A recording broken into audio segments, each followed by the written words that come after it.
और ज़रा विफाक से छलांग लगा के आते हैं कराची, जहाँ पर एक अजब मुअम्मा है। वो बल्दियाती इलेक्शन में पता नहीं कितने महीने हो गए और वो उसके बाद जो है वो एक फेस चला, वो सारा कुछ मैं रिपीट नहीं करता, फास्ट फॉरवर्ड करके फिर ये कि पीपल्स पार्टी ने कहा भाईजान मेयर तो हमारा ही बनेगा। इतने हाफिज नईमुर रहमान साहब कहते रहे मेयर तो हमारा ही बनेगा। आज की तारीख में पोजीशन ये है कि जमात इस्लामी और पीटीआई का इत्तेहाद हो गया है, इनके नंबर ज़्यादा हैं, पीपल्स पार्टी के किसी भी और जमात से नंबर ज़्यादा हैं, लेकिन पीपल्स पार्टी के number Jamaat Islami plus PTI से बहरहाल कम है। लेकिन पीटीआई के बहुत सारे लोगों के बारे में ख्याल ये है कि वो वोट नहीं देंगे पीटीआई को, तो इसलिए पीपल्स पार्टी जीत जाएगी। आज बिलावल साहब ने नॉमिनेट कर दिया है, यानी कि उसका ऐलान निसार खोड़ो साहब ने किया कि हमारा मेयर का उम्मीदवार मुर्तज़ा वहाब है। सेलिब्रेशन पीपल्स पार्टी के कैंप में इस तरह की है जिससे ये नहीं लग रहा कि मुर्तज़ा वहाब साहब नामजद हो गए, जिससे लग रहा है मुर्तज़ा वहाब साहब जीत गए इलेक्शन, बात खत्म हो गई है। ये वाला माहौल है इस वक्त। तो हम हाफिज नईमुर रहमान साहब से पूछते हैं जो कि हमारे साथ हैं, जिन्होंने बारहा हमारे प्रोग्राम में तकरार के साथ गए कि मेयर तो जमात इस्लामी का है, बल्कि मुझसे कहते रहे बार बार प्रोग्राम में लाइव कि वसीम तो आपको पता ही है ना कि मेयर तो जमात इस्लामी का ही है। हाफिज साहब अस्सलाम वालेकुम। वालेकुम सलाम रहमतुल्लाह। क्या पैवस्ता रहे शजर से उम्मीदें बहार रख, या अब ना समझे? नहीं, क्यों ना समझे भाई, इंशाल्लाह मेयर जमात इस्लामी का बनेगा। और ये जिस तरह से कर रहे हैं ना ये हिसाब किताब, ये इस तरह से होता नहीं है, इनको अभी तजर्बा हुआ नहीं है जमात इस्लामी का। सब होता ही है ना पाकिस्तान की सियासत में, बड़ा अनफॉर्चुनेट है, लेकिन होता तो है ना हमेशा ही। हाँ, लेकिन जमात इस्लामी के केस में ऐसा नहीं हुआ। और देखें बात ये कि ठीक है वो नहीं, अभी भी शक जमात इस्लामी में नहीं ना, पीटीआई के चेयरमैन में ना कि वो उनको वोट डाल देंगे, आपके बंदे तगड़े होंगे, ठीक है।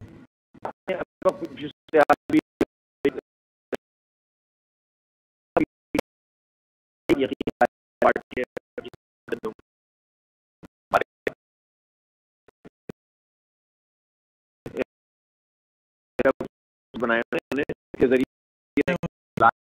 बुलाया था और वो जो है ना वो इजलास नहीं हुआ। हमने ऐसा कोई इजलास नहीं बुलाया था भाई, हमारे राब्ते 2-2, 4-4, 3-3 की तरह हम कर रहे हैं, हमारे सारे लोग इंटैक्ट हैं, उनके साथ मिल रहे हैं, बात कर रहे हैं और मुझे उम्मीद है कि इंशाल्लाह ताला इनको। नहीं, तो आपको यकीन है कि पीटीआई का कोई चेयरमैन जो है वो अपनी पार्टी लीडर की मर्जी के खिलाफ वोट नहीं डालेगा?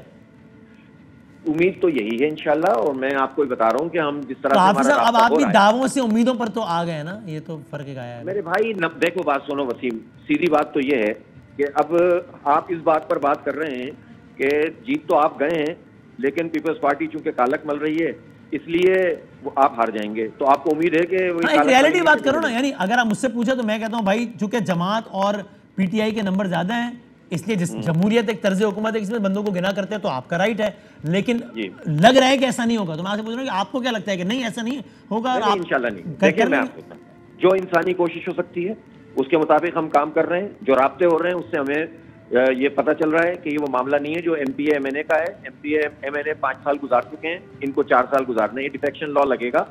अगर ये पार्टी की मर्जी के बगैर वोट देंगे तो वोट ही काउंट नहीं होगा और चेयरमैनशिप भी जाएगी। और अगर ये पार्टी की मर्जी के बगैर नहीं आएंगे तो भी पार्टी का अगर फैसला है और नहीं आएंगे तो भी इनकी चेयरमैनशिप या इनकी जो सीट है वो जाएगी। तो जाहिर सी बात है, इतने बेवकूफ ये लोग नहीं है, इनको पता है हालात बदलते रहते हैं। 15 तारीख तक का प्रेशर है, कुछ पता थोड़ी होता है। कॉन्फिडेंस की कोई तो वजह होगी ना हाफिज साहब, जो इतने तगड़े हैं, वो इतने कॉन्फिडेंट है। नहीं, वो उसकी वजह है, उसकी वजह ये है कि आदत है एक तो उनकी, मैंडेट तो मानना ही नहीं होता है। 70 में मैंडेट नहीं माना, मुल्क तोड़ना गवारा कर लिया, मैंडेट तस्लीम करना गवारा नहीं किया, ये आदत है पुरानी। अब मसला दूसरा ये क्या, खरीदने की भी आदत है, तो ये समझते हैं कि हर दफा दाव लग जाता है। अभी तो इनको ये अंदाजा नहीं है कि अगली बारी किसकी है, ये समझ रहे हैं कि सब चीजें इनकी मर्जी की चल रही हैं। ऐसा नहीं होता दुनिया में। और जिन तकियों पे बहुत ज्यादा जो है ना वो सहारा होता है या आसरा होता है ना, वो हवा देने लगते हैं कभी कभी। हो सकता है इनको इसी में हवा मिल जाए। जिन पे तकिया था वही पत्ते हवा देने। अच्छा, हाँ, तो वो तकिए कहीं अभी ना हवा देने, वो पत्ते जो है ना अभी ना हवा देने लगे बस। अब ये पता नहीं आपकी ख्वाहिश की खबर है या तज्जिया है, मुझे नहीं पता, लेकिन हाफिज साहब सब कुछ होता है आजकल। अच्छा, लेकिन ये बता दें, अच्छा आपको अपने तो सारे बंदों का यकीन है ना जमात इस्लामी के, वो पता है उसी जमात इंशाल्लाह ताला। मैं देखें, मैं बड़ी बात से तो हमेशा तौबा करनी चाहिए, लेकिन जमात इस्लामी के पास तो ये आएंगे भी नहीं। और आने की इन्होंने कोशिश की थी, मुझे पता है, लेकिन उसके बाद इनके पार्टी में ये बातें हो गई, ओ भाई के उधर न जाओ प्लीज। तो इसलिए जो है ना उधर तो ये अच्छा, तो उन्होंने अपने कैंडिडेट अनाउंस कर दिया ना हाफिज साहब, तो आप अपना आपका कौन है फिर? मेयर का कैंडिडेट आप है और नायब मेयर का कौन है? देखिए, नायब मेयर के लिए जाहिर वैसे तो उन्होंने अनकंडीशनल सपोर्ट की है पीटीआई ने, उनके चेयरमैन इमरान खान साहब ने। लेकिन जाहिर सी बात है कि हम ये चाहते हैं कि वो हमारे साथ जब सपोर्ट की है तो डिप्टी मेयर उनका हो। अभी वो फैसला वो करेंगे, अदरवाइज हमारा कैंडिडेट हमने तय किया, हम अनाउंस नहीं कर रहे हैं क्योंकि उनसे बातचीत चल रही है। वो हम ले हाफिज साहब आएंगे। ये भी जरा ऑप्टिक्स के तक बुरा तासुर नहीं देगा कि अगलों ने अनाउंस करके सेलिब्रेशन वाला माहौल बना दिया, आप अभी यही सोच रहे हैं कि किस कौन हो, किस पार्टी का हो। ठीक है, इलेक्शन 15 को अगर मैं गलत नहीं कर रहा तो, लेकिन अब तो मतलब उन्होंने तो अनाउंस कर दिया ना, तो आपको भी अनाउंस नहीं कर देना चाहिए जो भी है? नहीं, हमारे मेयर के लिए तो मेरा नाम अनाउंस हुआ है, पहले से हुआ है, कई महीने से हुआ है। लेकिन जमात इस्लामी तो बहुत क्लियर थी ना इस पर। मैं खुद अपना नाम नहीं लेता हूँ, लेकिन मेरी पार्टी ने, हमारे अमीर जमात ने, हमारी कराची की शूरा ने, सबने ये नाम बहुत पहले तय कर दिया था इलेक्शन से पहले। और जमात इस्लामी इतनी जबरदस्त उसकी कैंपेन चलाई इसीलिए है कि हम बहुत क्लियर थे हर चीज में। इनका तो अभी भी ये मसला चल रहा था ना, झगड़ा चल रहा है अभी पार्टी में, आधे लोग नाराज हैं। और वैसे भी देखें, ये एनी पर्सन वाला कानून तो हम कल चैलेंज करने जा रहे हैं हाई कोर्ट में, मुर्तजा भाई के लाले ना पड़ जाए। बस मुझे ये है कि इतना खुश हो रहे हैं ना ये, तो इलेक्शन तो लड़ा नहीं इन्होंने, अब बाहर से आ रहे हैं, तो अब ये कानून साजी हुई है ना उसमें असेंबली में। हाफिज नईमुर रहमान के ख्याल में 15 जून को, और ये बड़े बोल सही, बिल्कुल अच्छी बात है, आप सही कह रहे हैं कि बिल्कुल नहीं, ये तो एक सियासी तज्जिए की बात कर रहा हूँ, और तज्जिए की बुनियाद है कि इलेक्शन हो चुका है और नंबर सामने है। तो हाफिज नईमुर रहमान साहब के ख्याल में 15 जून को जब मेयर का इलेक्शन होगा तो आपके कितने वोट होंगे और आपके मुखालिफिन के कितने होंगे?